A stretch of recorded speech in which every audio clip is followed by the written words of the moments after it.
কিরণকান্তি কৃপানকে বলে যে খেলা অনেক গভীরে পৌঁছে গেছে। গীতা আর অগ্নিজিৎকে আমি ট্র্যাপে নিয়ে চলে এসেছি প্রায়। তোর বিয়েটা যে অবৈধ সেটা নিয়ে একটা মামলা দায়ের করা হয়েছে মেহেকের উপর। তুই বাস পদ্মকে একটু ভালোবেসে রাখ, যাতে তোর বিয়েটা যে নেশাগ্রস্ত অবস্থায় হয়েছে সেটার জন্য পদ্ম তোর হয়ে সাক্ষী দেয়। অন্যদিকে ঢালি ভজনকে সবকিছু বলে দিয়েছে। তারপর সে কিরণকান্তিকে ফোন করে বলে যে গীতা ঢালিকে ফাঁসিয়ে দিয়েছে। তার কাছ থেকে একটা স্টেটমেন্ট রেকর্ড করে নিয়েছে যে ঢালি নিজের হাতে সব প্রমাণ থানা থেকে মিটিয়ে দিয়েছে। ভজন ঢালিকে বলে যে বেশি বুদ্ধি না খাটিয়ে এবার থেকে আমি যা যা বলবো সেগুলোই করবে। অন্যদিকে গিনি অগ্নিজিৎকে ব্ল্যাকমেল করতে শুরু করে যে গীতার জন্য আপনি ফেঁসে গেছেন। আপনি গীতার কথায় কৃপানের যে বিয়ে দিয়েছিলেন সেটা আমি আমার মোবাইলের মধ্যে রেকর্ড করে নিয়েছি, আর এটা আমি চড়া দামে বিক্রি করব। আমি সারা জীবন গরিব পরিবারে কাটিয়েছি।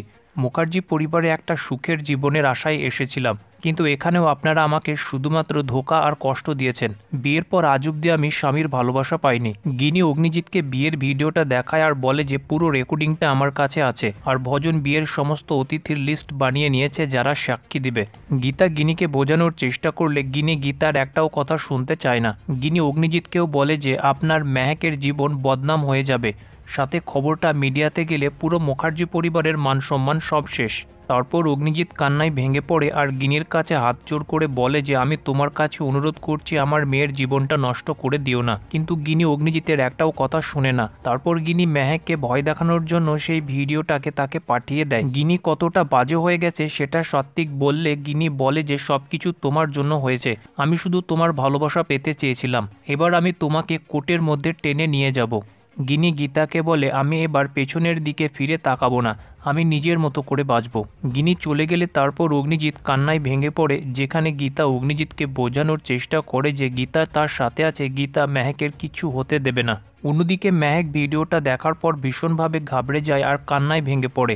ওই মুহূর্তে গীতা মেহেককে ফোন করলে মেহেক বলে যে ওরা আমার চরিত্র বদনাম করে দেবে। গীতা বলে মেহেক তুমি ভয় পেও না, ওরা কিচ্ছু করতে পারবে না, তোমার পুরো পরিবার তোমার সাথে আছে। তখনই অম্লান ফোনটা নিয়ে বলে যে ওর পরিবার ওর সাথে নেই, মেহেক আমার বাড়ির মধ্যে থাকতে পারবে না, তোমরা মেহেককে নিয়ে চলে যাও, ওর জন্য আমার ছেলে বদনাম হয়ে যাবে, আমি এসব সহ্য করতে পারবো না। যে কথাগুলো শুনে গীতা ভীষণভাবে রেগে যায় আর বলে যে আপনি এভাবে এড়িয়ে যেতে পারেন না, তা না হলে আপনাকে আমি কোর্টের মধ্যে টেনে নিয়ে যাব। অম্লান বলে তুমি যা পারো করে নাও, কিন্তু এই মেয়েকে আমি বাড়ির মধ্যে রাখবো না। অগ্নিজিৎ ফোনটা নিলে অম্লান অগ্নিজিৎকেও বলে দেয় যে আপনার মেয়েকে বাড়ি নিয়ে চলে যান।